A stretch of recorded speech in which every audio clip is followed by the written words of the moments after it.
Hello, everyone. Good afternoon. Thank you for joining us here at the North American Spinal Cord Injury Consortium for our SCI Connections, which is our quarterly online communication with the community that's hosted by the community. We have a quick agenda here to get through. I will give a little bit of welcome and updates on NASCIC. And then Barry will introduce our speaker, and then we have our speaker talking about the C-Pain Education Resource, followed up by a Q&A. So for those of you who are unfamiliar with NASCIC, or the North American Spinal Cord Injury Consortium, we were formed in 2008 as a grassroots advocacy effort of wanting to be more active and united in our community efforts. And we initially placed our flag essentially in research and getting individuals with lived experience involved in research. Our membership includes 58 community-led organizations, over 300 individuals with lived experience, and 90 partner organizations, which gives us a very wide reach across North America. And our mission here at NASCIC is to bring about unified achievement in research, care, cure, and policy by supporting collaborative efforts across the spinal cord injury community. Additionally, to achieve this mission, we identify gaps, communicate resources, and really want to be a conduit of collaboration between the community of people living with spinal cord injury and stakeholders. And partially how we do that is through our partnered projects. We have individuals with lived experience of SCI, and we partner them with spinal cord injury researchers. So for those of you living with spinal cord injury or a caregiver of someone with spinal cord injury, we receive research projects requesting input of people with lived experience. And to take part in these projects, you can sign up to our project engagement database, our PED. And that's a great way for us to contact you when we have specific projects that arise that really are looking for your exact expertise. For researchers, we partner with researchers to then pair them up with the individuals with lived experience. We can help with a letter of support for grant writing rationale, research recruitment for participation, as well as project support. So that's our focus groups, consumer advisory boards, and interviews with individuals from our project engagement database to make sure that your project is really helping the community that's aimed to help. Additionally, we have the Spinal Cord Injury Trials website, which is scitrials.org. And that's a fantastic way for anyone with a spinal cord injury, or once again, a caregiver or loved one, to find out about credible and relevant research opportunities that are available to them. On the website, you can create a profile and search based on location, injury specifics, therapies, and then also outcomes that you're looking for. You can also receive email updates when new trials fit the criteria that you're looking for. And you can know that these have been vetted by the community, and these are clinical trials that have been posted on clinicaltrials.gov, the FDA website, but then they're translated into a format that's a little bit easier to read and easier to navigate. Once again, it's distilled into that everyday lay language, and then there's links on there to quickly apply to the trials directly in the website. Also, we have our spinal cord injury research advocacy course, which I'm going to let Barry give a little bit more explanation to. Thanks, Ian. Yeah, as many of you who follow NASCIC and who potentially are members of NASCIC, you'd understand that this has been somewhat a labor of love for all of us over the last few years, and we put a lot of time and effort into building this SCI research advocacy course.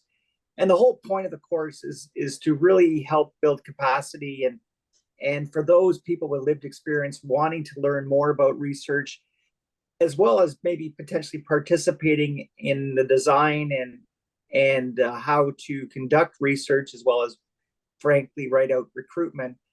This is a great course that gives them a background in research, gives people the understanding of the process of research, and frankly breaks down the different areas of research in SCI in lay terms, so that people have a better understanding of it all.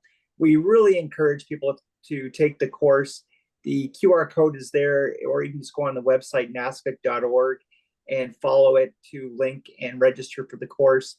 It's a free course. It takes about 5.5 hours to complete, but afterwards you do receive a certificate, and it gives you a bit of frankly, a foundation and head start on how to approach research in general. So once again, I really encourage everybody to take the course if they could.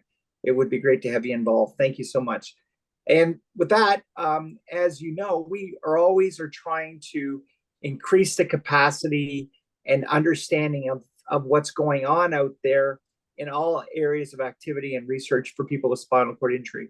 The better the research, the better our lives can be. And so we are very fortunate to have today Dr. Eva Widerstrom Noga to make a great presentation on SCI and pain. And I don't want to take anything away from her presentation, but really, if you look at her credentials, she is a professor at neurological surgery, rehabilitation medicine, and a principal investigator of the clinical pain research laboratory at the Miami Project to Cure Paralysis. Her work primarily concerns the extremely complex problem of neuropathic pain after neurotrauma. And all of us know that this is frankly, a very tough nut to crack. And many of us are going through some sort of chronic pain when it comes related to our injury. She has also performed human pain research for 3 decades in the field of SCI and over 25 years. And Dr. Widerstrom has used highly innovative methods, including magnetic resonance spectroscopy and elucidated brain mechanisms and adapted outcome measures used in other chronic pain populations. She has a strong interest in the perspective of SCI stakeholders, and because these can significantly influence both the experience and management of pain. We're very lucky. Nelson, can you mute yourself, please? Thank you. We are very thankful and really appreciative, Doctor, for having you join us today, and now invite you to share with us your presentation. I would urge everybody here today that if you have any questions, please put them in the chat room or wait for the end of the presentations. We will have Q&A at the end of the hour and then allow enough time for you to ask the good doctor any questions about her presentation. So without further ado, I now present to you, Doctor. Thank you so much for that wonderful introduction. And I'm extremely happy to be here. This is something that feels very clear, really close to me after all these years, to actually finally do something that's really stakeholder grounded. So I will talk a little bit about how we developed it, and I will just share my presentation with you. Now, let's see, how do I share my screen there? And we go there. Can you see it now, or is it the... Can you see it now? Let's see if we can get the... Yeah, we can see it now. You just have to reduce there it is. Perfect. Better. Okay, I shall see if I can get my presenter view too. Yes, perfect. Yeah, so I'm going to talk about how we developed this pain education and why it came about, and how the stakeholder feedback really influenced the development of this document. I'm going to show, it's quite extensive, the material, so I'm just going to show examples from it, and at the end you will be able to access the full module. There are 2 modules. One is more focused on aspects of pain, mechanistic backgrounds, perspectives of people when it comes to the impact of pain, and the second module is more focused on pain management. but they will be available at the end of the modules. I wish I could go through the whole thing, but normally we use like 4 hours for that. So you can imagine that it would be quite cursory on some things. So as you probably know, neuropathic pain is very, very common. It's up to 60% of people who have neuropathic pain, and it usually develops within the first year of injury. And it's not usually the only pain that people have. They have other pains at the same time. So why is it so difficult to treat this pain? Well, it is because there's so many different mechanisms. And often we say that we don't understand the mechanisms, but we do understand a fair amount of the mechanisms. It's just that we don't know in each person which mechanism is the primary, because there's so many of them. And we also know, of course, as you know much better than I do, that persistent pain is really very negative with respect to quality of life, especially if it's really severe. And here is like a quote you can see from one person who says that it's really hard first to deal with a spinal cord injury in everyday life. You have to deal with the pain. The pain is unbearable sometimes, and sometimes you get immune to the pain. But there are days you can't deal with the pain and you have to find ways to make it less for you. So how did this all start for us? Well, there are some pain education material out there, but it's not so comprehensive, and it's not necessarily consumer grounded either. So what we did, Kim Anderson and I, we started asking people. We did some qualitative interviews in a number of people with spinal cord injuries, their family members, and physicians. And we asked, for example, people with spinal cord injuries, what is it like to have pain in addition to your spinal cord injury? What do you do to manage it? How does it affect your life? It was a pretty broad approach that we used. And what would make it easier for you, and what does it make it more difficult? And then we analyzed this. We transcribed the interviews and analyzed it in qualitative software.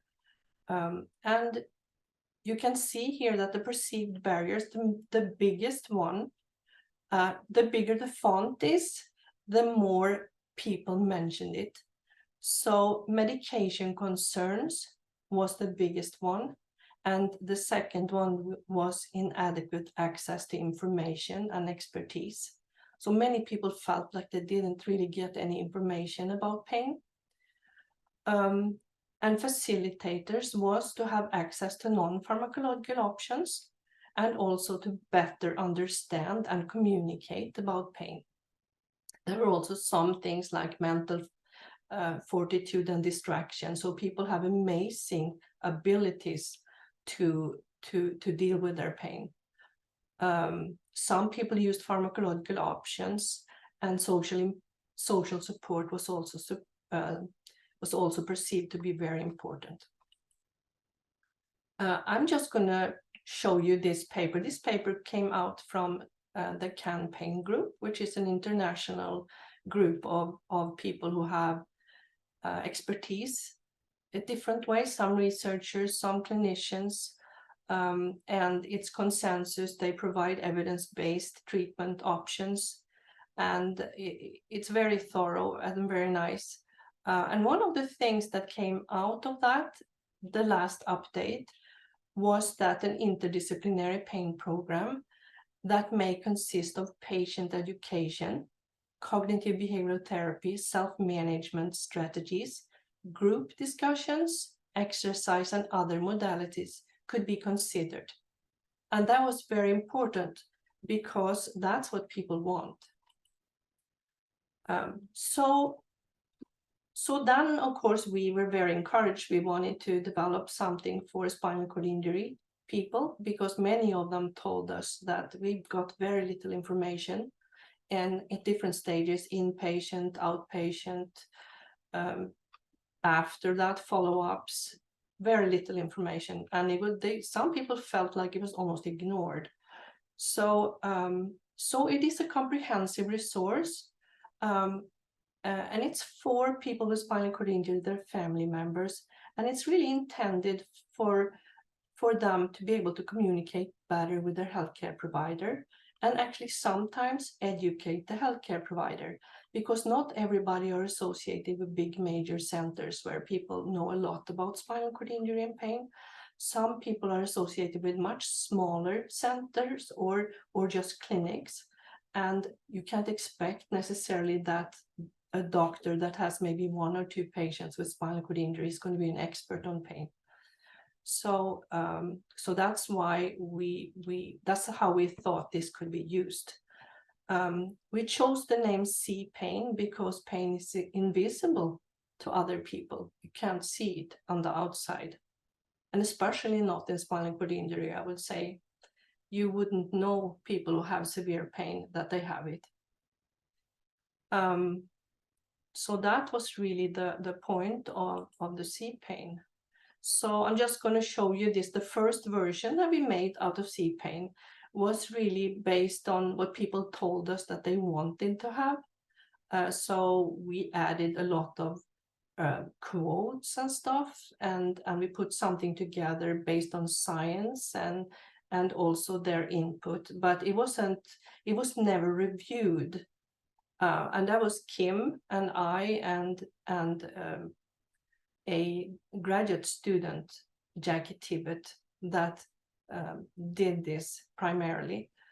And it was not reviewed in its entirety by anybody. So therefore, we applied for a grant to the Craig Nielsen Foundation to actually evaluate this version and modify it based on stakeholders' input.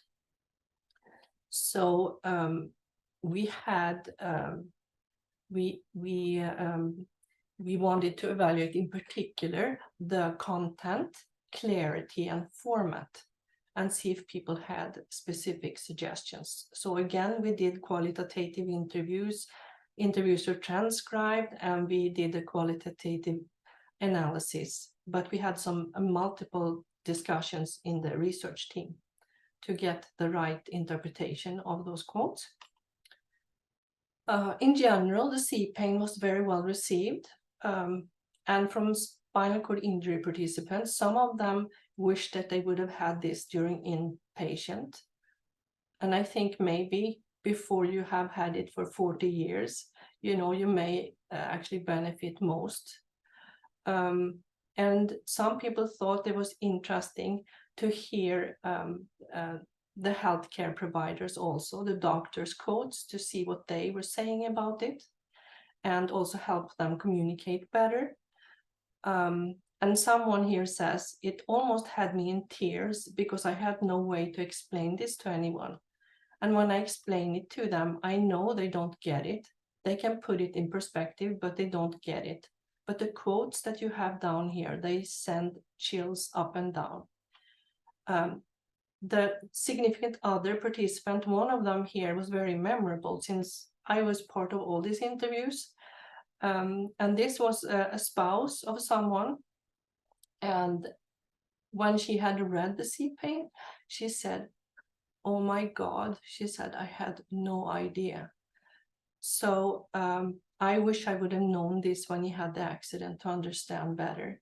So not always do family members know. Maybe people don't talk about it because they don't want to be be pitied or viewed in a negative way. When it comes to healthcare providers, they really liked the information, the mixed information with science and patient experience and interviews, that it was a mix of that. So it wasn't just one perspective. And then we have one page here, which I will actually show you a little bit later, and that is about pain acceptance.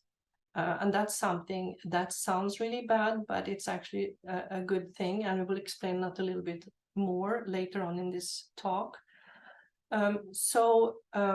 Also, one healthcare provider thought that it was important to hear the patient's perspective, because they said that a lot of what we are doing is to give them our perspective, and they felt that was helpful.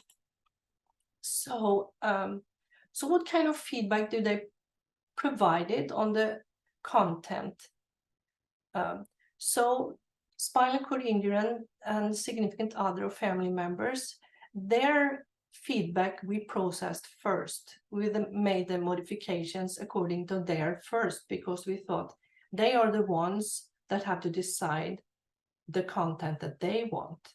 And then we can have, after that, the healthcare providers kind of clarify it or modify it. But we wanted the spinal cord injured people and their families to decide first what they wanted. And you can see here they wanted information about self-management and also what made pain worse. They wanted to have more information about cannabis, opioids. They wanted a word list. That was something we never thought of, with definitions and phonetics, so they could understand some of the scientific terms in module 1. Perspectives and support for significant others was something we didn't think about, that they thought we should have. How can significant others and family members help? And some people wanted more specific information about the pain, more information about pain medication, and about the role of psychological factors. And also some people wanted some more information about healthcare providers and perspectives. I'm not going to read all the quotes. And then when it comes to comprehensibility, clarity, there was a lot of clarifications. We spent a lot of time making that, because when you do something everyday basis, you think it's crystal clear. And then you realize when you give it to somebody else, regardless if you're spinal cord injured or you are, anybody, it's not as clear. So we spent a lot of time clarifying a number of things through this. We also clarified concepts and terminology. What does this mean? Could we change it to a different word that's easier to understand? So we did a lot of that. I know that the first version was overwhelming to some people. What one can do there is to clarify things, and one also has to realize that some people may not have this as their major interest, to actually read about the mechanisms of pain, for example, whereas some people really want to know. Some people were extremely excited about learning how the nervous system worked, how pain was transmitted, why they had pain in an area that was paralyzed. So it all depends on, so one should not assume anything, and we didn't assume anything. We just took it at face value. What people wanted, we put in. The format preferences, there was a lot of different suggestions. People have different suggestions. Some people want printed material. Some people want videos. Some people want an app. Some people want personal, in-person discussions in groups. There was a lot of different formats that people were very interested in. And what we do in an ongoing study, we actually, which I will show some slides from also, is that we combine it and we do it in group sessions, small groups, 3 to 4 people, something like that.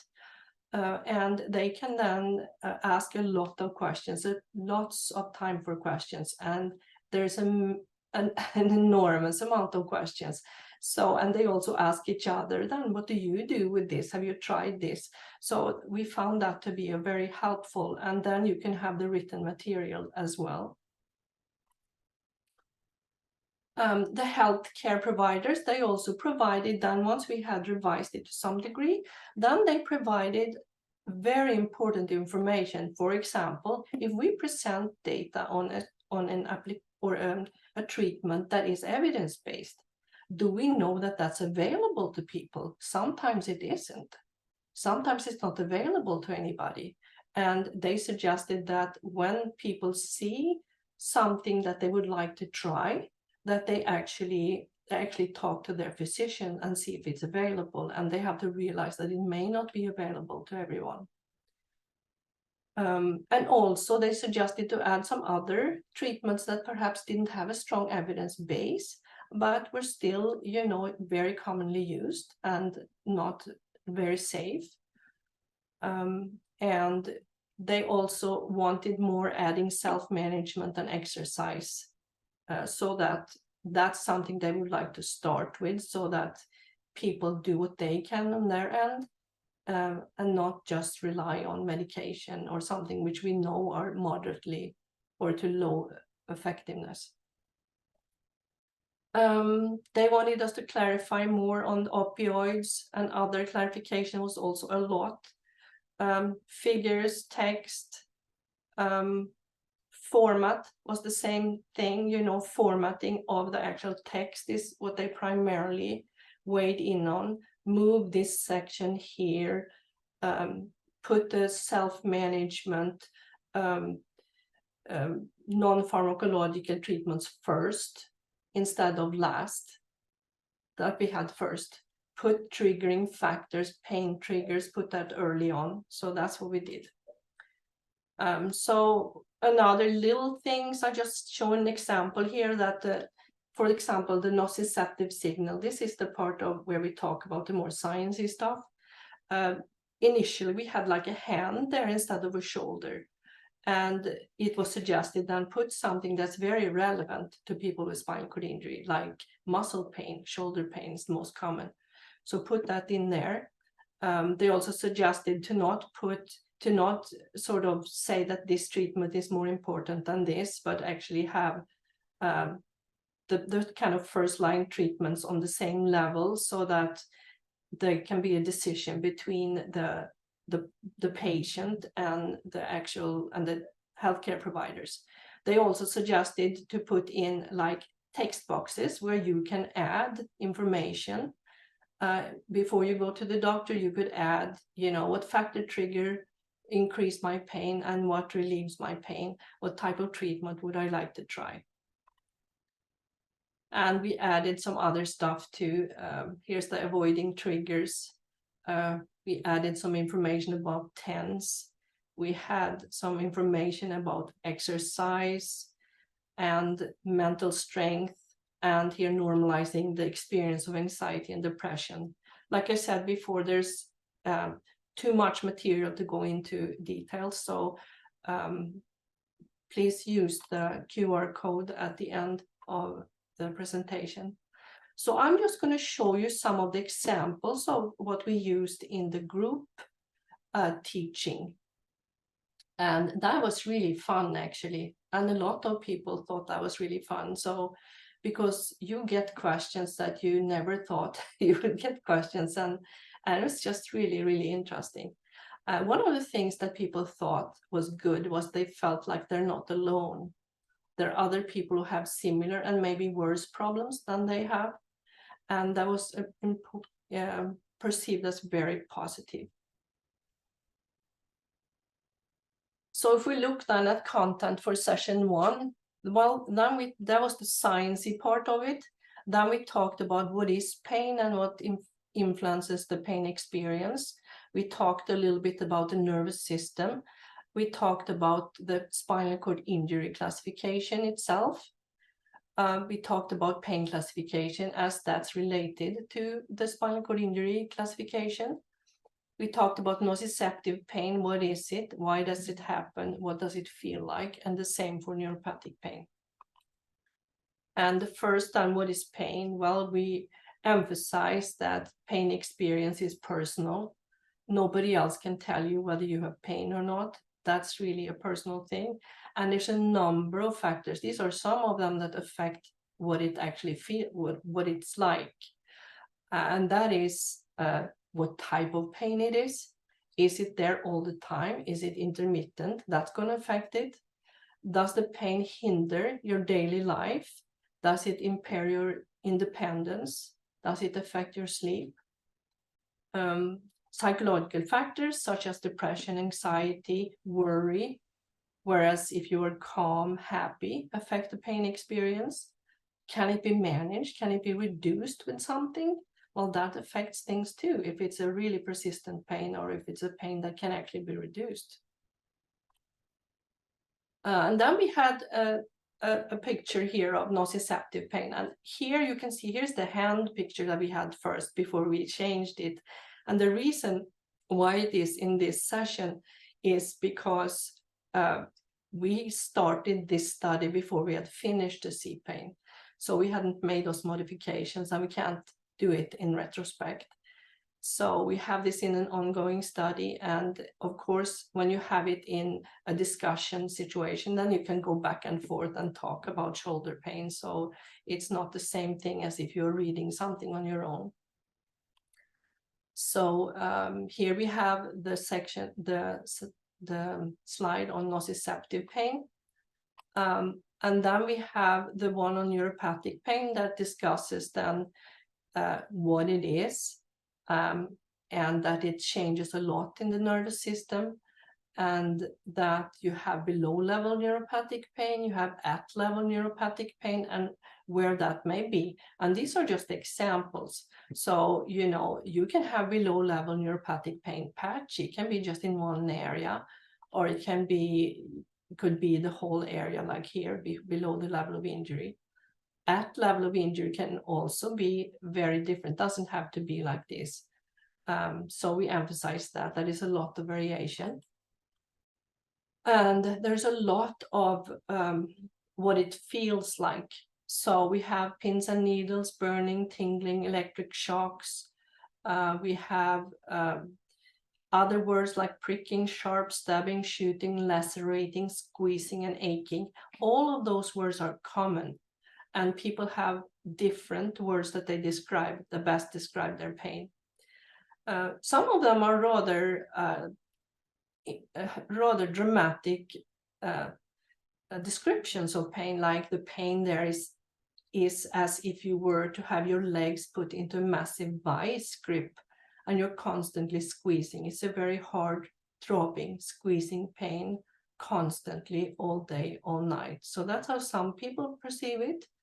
And here you have somebody who has more intermittent pain. It's intense. It's not necessarily constant. It does stop. Just like suddenly I got stabbed and I'm like, whoa, you know, that kind of sensation. And then importantly, I think something that's related to the neuropathic pain is allodynia. And we explain that in the C pain. And this is how one person describes it. If somebody were to just hold my hand, the light touch kills me. Like it's too much. Like even now, if I keep my hands here, they're like burning fiery. So yeah, I don't touch. So light touch then triggers the pain. And that's one of the abnormality related to neuropathic pain. Not everybody has that, but some people have it. If we look at content 2 or content for part 2, that's really the real life cases. We have 3 of them where people have then described exactly what their pain feel like and where it is and so on. And then we talk a little bit of the development of chronic pain after spinal cord injury.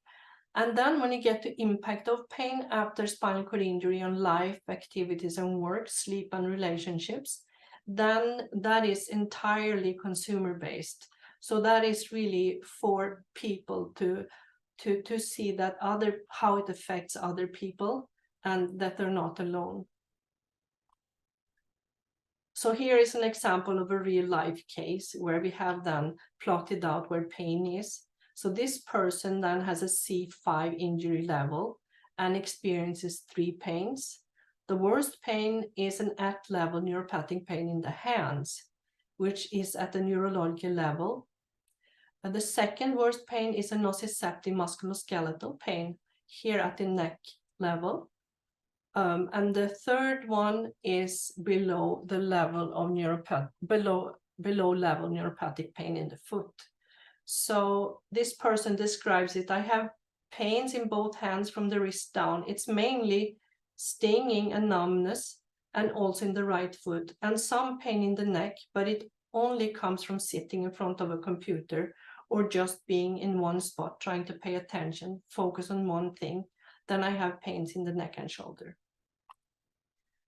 And then the development of pain, we show this to people because it's very important that people know that the neuropathic pain is the one that increases over the first year in prevalence, and it should not happen after that. So if you have new neuropathic pain after a year, then you should really have it evaluated, so it's not caused by something else.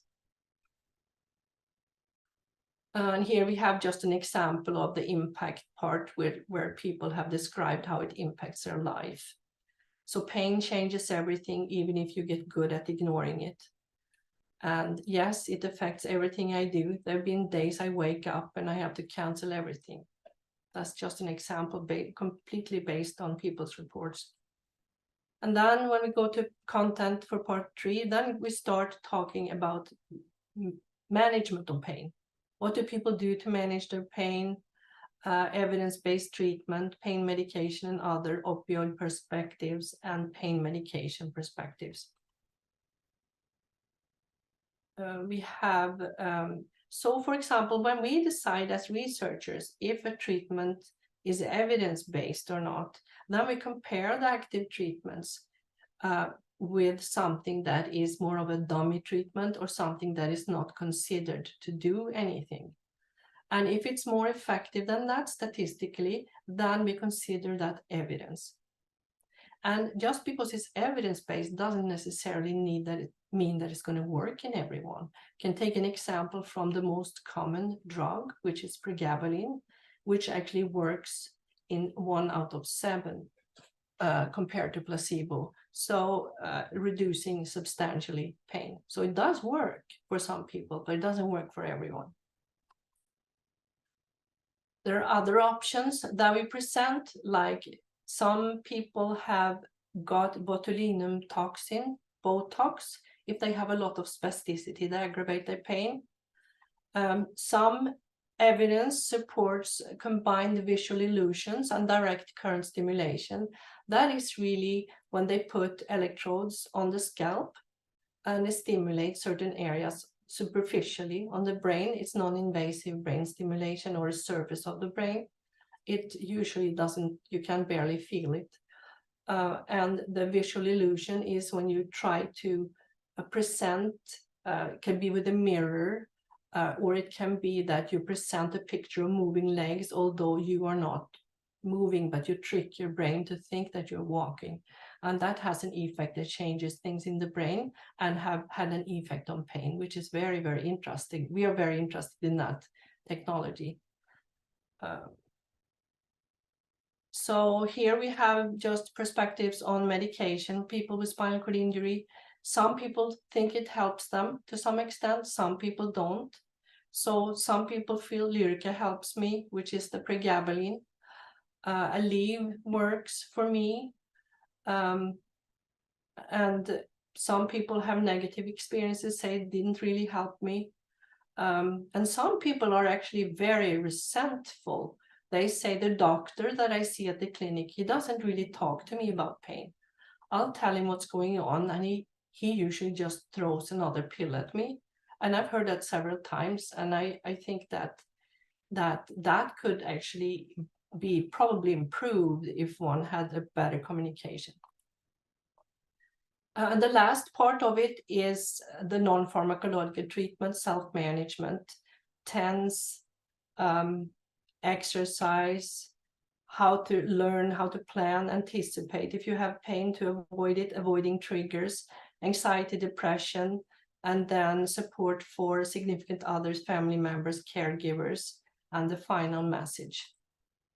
And you're probably all familiar with transcutaneous electrical nerve stimulation, but it is something which could be considered.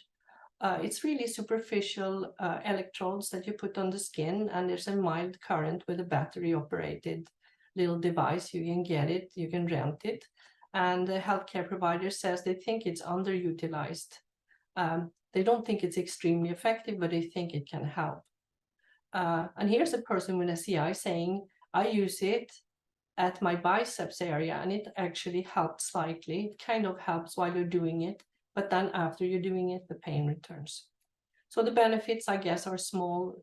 There are minimal side effects, and you don't need a prescription, and it's affordable, non-invasive.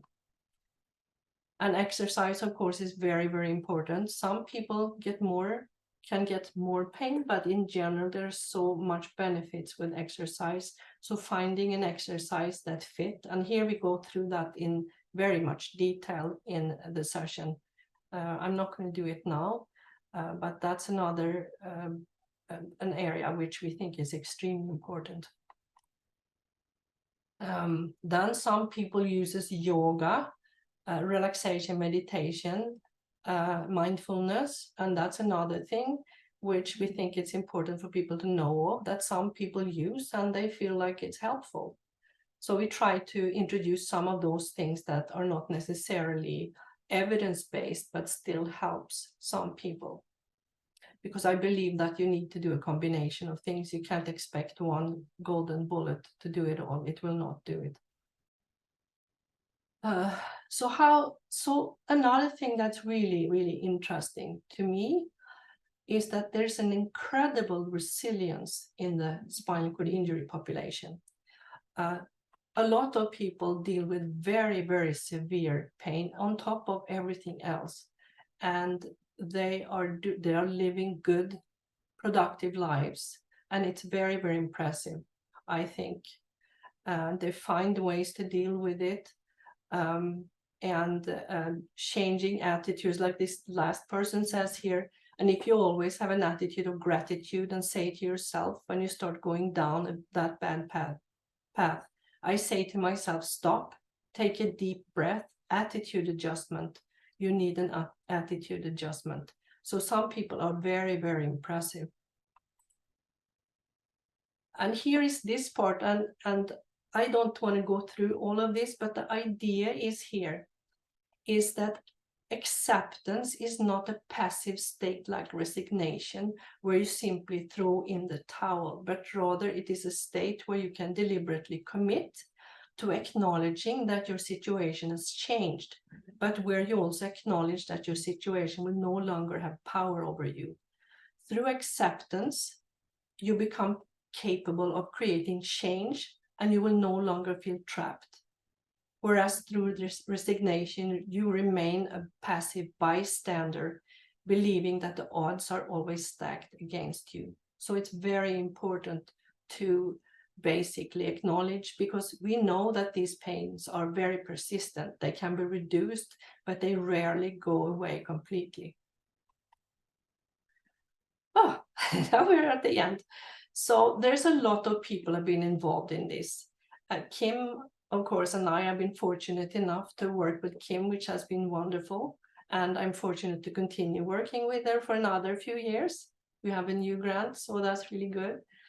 Alberto Martinez is a neurologist specializing in spinal cord injury pain. Salome Perez is at the Veterans Administration, psychologist specializing in spinal cord injury. And the same with Lindsay Calicool, she's also a psychologist. Linda is a postdoc in my lab. Gabriel is a research assistant. And Nick is a postdoc also. So we have had a lot of people. Lorianne worked on this in the beginning. Roberta Vastano, postdoc in my lab, and then some undergraduate students. So everybody has really contributed to this. And of course, all the people who have put up with us hearing about answering all the questions. So it's been a lot. So ongoing work, we are continuing to do a survey to get some extra feedback on it. We have a Spanish translation in collaboration with Dr. Marcelo Montenegro, who is actually our lived experience consultant, which is really cool. And we want to distribute it because it's free. We've made it so it's free. We're going to continue developing and refine it. And we believe that it should be used as part of a multimodal pain management program. Thank you so much. And here are the QR codes. I don't know how long time it took, Barry. Oh, you did fine, Doctor. Thank you so much. I think we'll leave this, if you can leave this slide up for a few minutes, Yes, I just will. allow people to capture the QR code. And just a reminder to everybody that we will be putting this, will be cataloged as a resource on our site at nascic.org. So for future reference. Paul's just asking if you can move your slide up a little bit. I guess he's having a hard time getting or moving perhaps it's your image in it. If you take your camera off right now. Let me see. Witherspoon. What do I need to do? I think they're having problems hitting the QR code at the bottom corner. Oh, The model. So That's how do why. I do that? Maybe like this? I'll just turn your own camera off for a second. It Oh. might help. Let's see. I feel like I'm more on here. I don't know. Let me see. You all disappeared there. Do you see it now or no? Let me see. I see here, maybe. I'm not sure if that helps, Paul, but while we're figuring this out, My photo on, pardon me? is my photo on that? Or It's got, it's fine. It was just the bottom corner. I think he was Paul said it's okay. That's great. Then I just wanted to let everybody know that if you have any questions, please raise your hand or put them in the chat right now. And just great comments from others saying it was a great talk. Nice seeing you again, says Crystal. And I wanted to say thank you, Dr. Witterstrom, for what a great presentation. But more importantly, the work that you and Kim Anderson and company are doing here. Pain is considered one of the biggest issues people with spinal cord injuries, yet it seems to be one of the greatest issues that have been, frankly, not dealt with over the years comprehensively. But you guys have really taken something on it. So my question to you, though, is you've developed this great resource and it's still evolving. I understand that. How do you plan on disseminating this information and getting it out to all of us? Yeah, we were thinking, I wonder if I can move this somehow. It just seems so weird. I talk to my slide now. Oh, no, you're fine. You can just take the slide off if you want. Yes, so we do want to disseminate it because it's something that a lot of people have liked. So we feel like it could help people.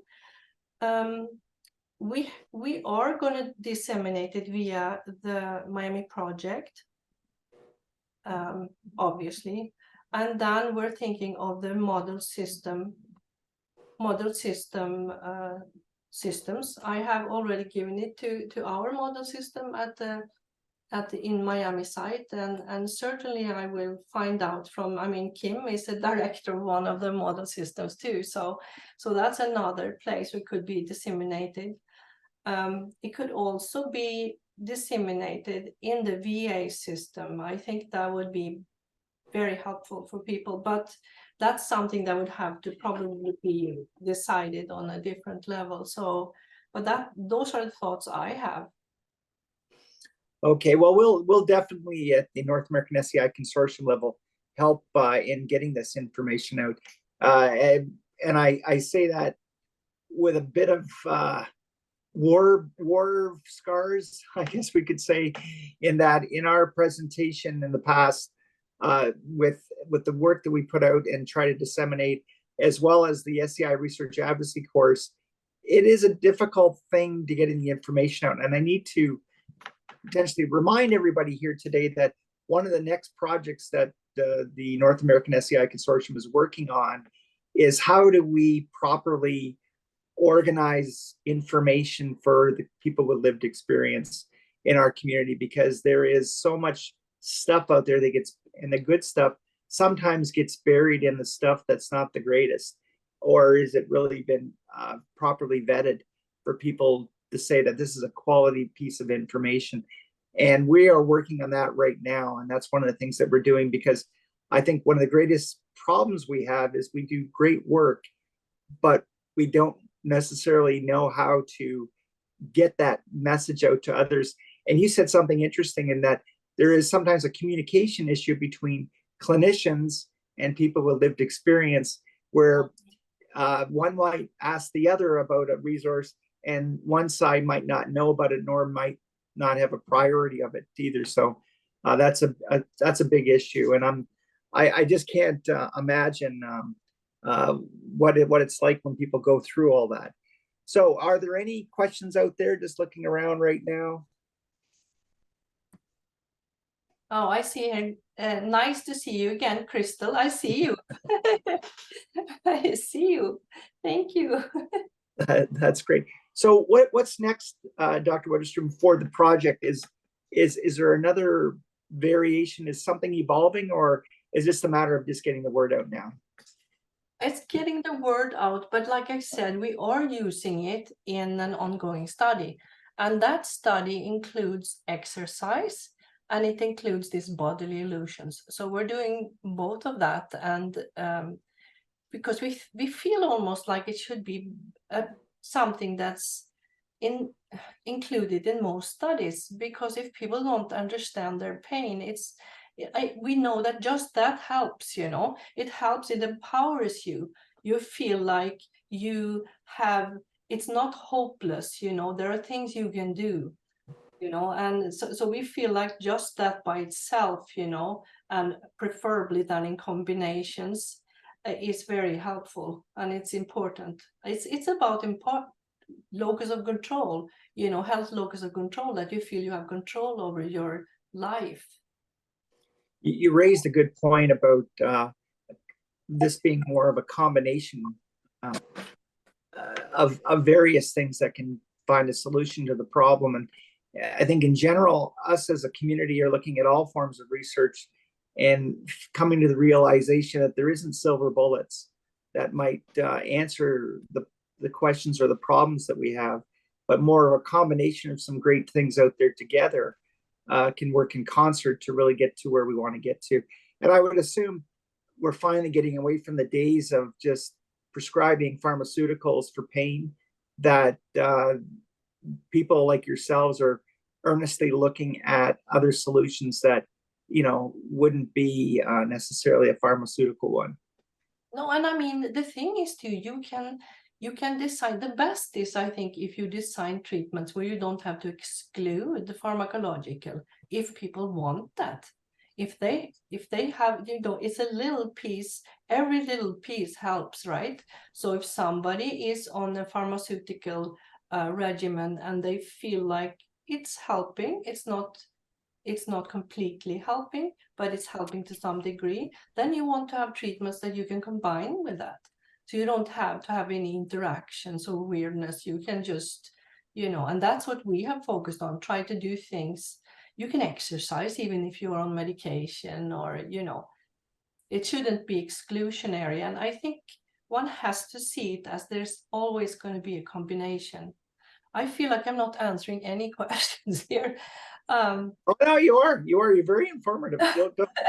Just and you know, pain is as you say, there's so many in our community that have it at various degrees, to the point where it's absolutely debilitating, and it's hidden.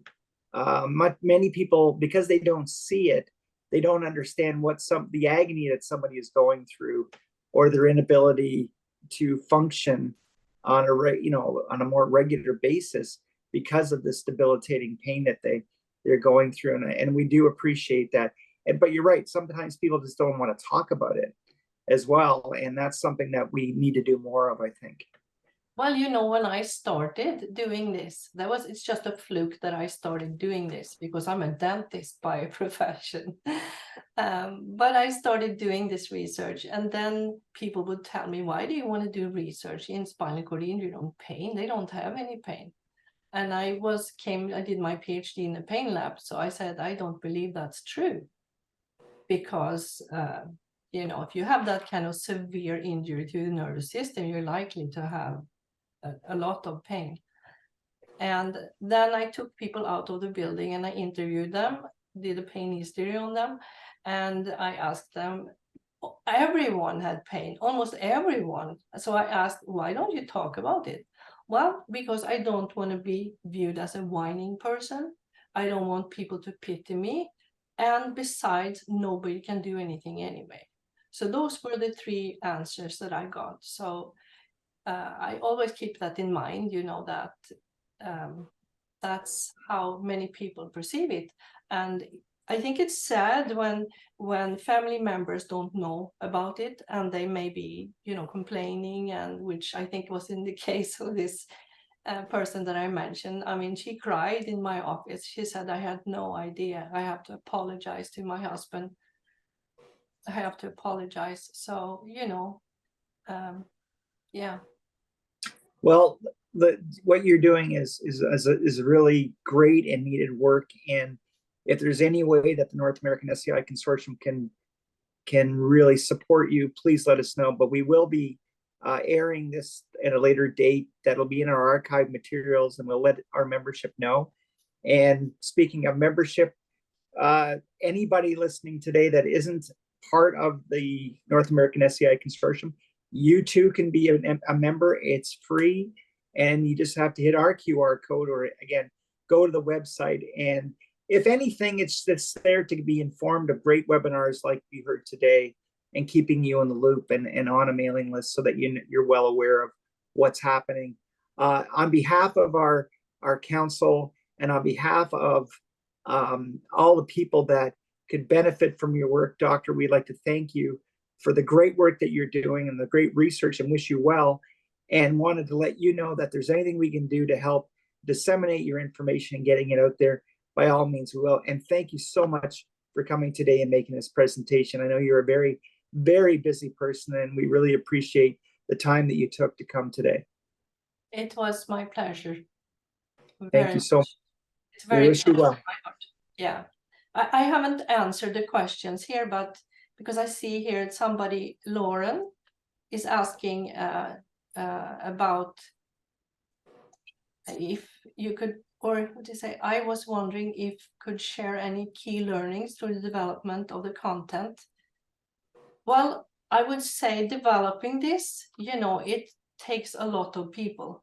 You have to really continue, you have to revise it, you have to do it again, and then, oh, you think you have it right. Well, no. So it takes a long time to do it. It's taken us many, many years to do this. But, you know, certainly contact me if you want to have any insights in more detail. And I'll be happy to answer questions. And then Paul asked if there was something about stretching. Stretching is something that's really important. I don't recall right now if we put in a special section on that, but I think that's an important one. So maybe that's going to be part of our future improvement of it. So thank you very much for that. I do know that we mentioned something about it, but it's not. I don't think we have it in there, but I don't know. Check it, and I will check too. And if it's not there, maybe there's something we should add. Thank you. Thank you so much. We wish you well. And to all of you out there, there will be a chance to go back and watch this again and share this great presentation with others. And we would encourage all of you to go and look at the modules that have been created by the good doctor. Thank you so much. Take care, everybody. Thank you very much.